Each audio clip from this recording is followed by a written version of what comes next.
Gatusan ka mga residente ang apektado sa netabong sunog sa Cagayan de Oro City karong adlaw. Sayro nato ang detalye pinaagi ni Clyde Macascas live. Clyde!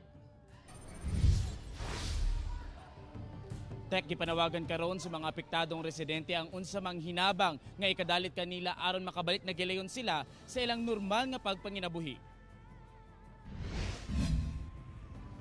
Tungod kay digkit ang mga panimalay ug sagad gama sa light materials, paspas nga gilamoy sila kung kalayo ang mga panimalay sa barangay Puntod, Cagayan de Oro City.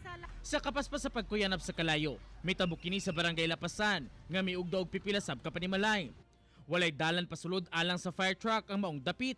Busa, palisuday ang pagpatay sa kalayo. Kung kaniadto daghang residente ang makita dinhi ang nagtipok uban sa ilang mga panimalay, apan karon sa inyong mga makita kapuso, abo na lang sa ilang mga napundar ang nahibilin dinia human kini gilamoy sa sunog kaniadtong adlaw Sabado.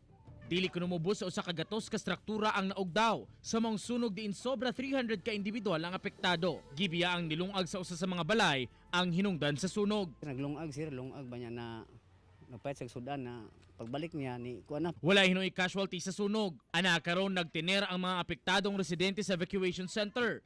Samtang ang uban nagpasilong sa gidunar nga mga trapal ug tent, daplin lang sa dalan. Daghan kaayo mi niya kuan man singalan ana ang mga malibang makuha niya dili biya tanan CR didto gipagamit. Panawagan nila karon ang tabang nga makapatukod sila pagbalik sa ilang mga panimalay.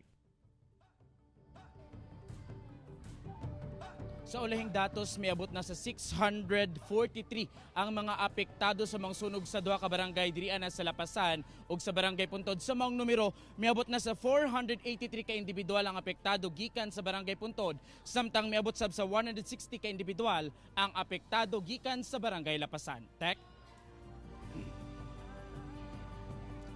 Okay, daghang salamat, Clyde Macascas.